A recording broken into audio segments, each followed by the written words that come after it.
Hai semua, kembali lagi di Air Academy. Di video ini kita masih membahas tentang Research and Development. Adapun yang kita bahas adalah prosedur pengembangan Research and Development menggunakan model ADI. Baik, model ADI ini terdiri atas 5 tahapan teman-teman. Yang pertama ada analisis, yang kedua ada design, yang ketiga ada development, keempat ada implementation, dan yang kelima ada evaluation. Nah, tahapan ini dilaksanakan secara prosedural. Nah, dalam video ini kita akan bahas langsung dengan contoh. Yang pertama, dan contoh yang kami gunakan itu adalah pengembangan LKS.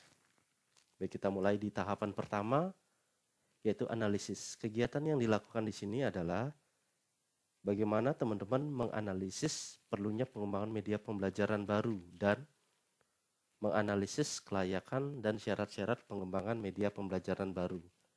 Dalam hal ini adalah LKS itu sendiri. Nah, untuk pengembangan LKS itu dilakukan pertama analisis kebutuhan. Ya, ditentukan bahan ajar yang perlu dikembangkan. Yang kedua, dilakukan analisis kurikulum, yaitu bagaimana kita merumuskan indikator-indikator pencapaian pembelajaran. Dan yang ketiga adalah analisis karakter peserta didik. Jadi, kita harus melihat bagaimana sikap peserta didik terhadap pembelajaran.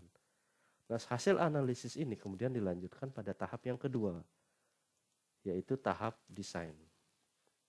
Pada tahap ini, kita sudah menentukan rancangan atau blueprint. Rancangan itu dibuat secara sistematik dan spesifik. Nah, karena kita membuat LKS, maka yang dilakukan adalah menentukan pendekatan pembelajaran, kemudian menyusun kerangka LKS, peta kebutuhan LKS, dan menyusun lembar penilaian.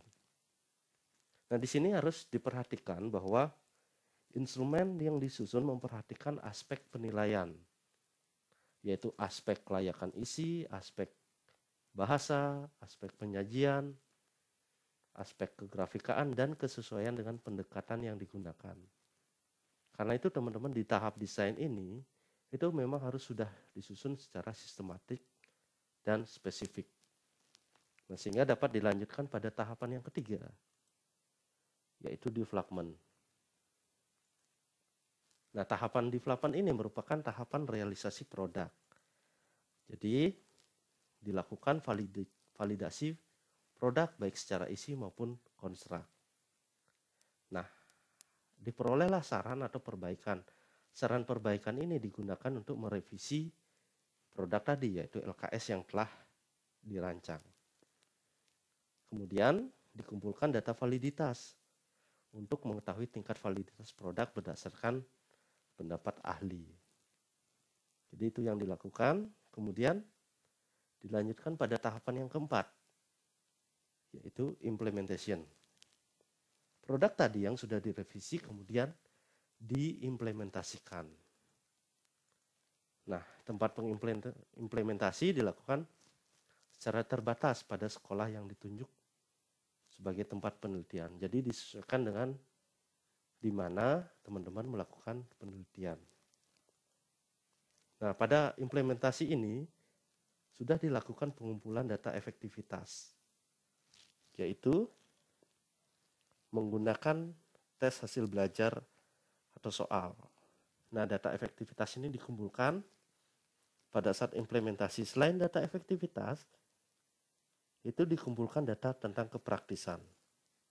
Nah, dikumpulkan menggunakan lembar observasi atau angket respon terhadap penggunaan LKS. Jadi bisa responnya dari siswa atau dari guru yang menggunakan LKS tersebut dalam pembelajaran.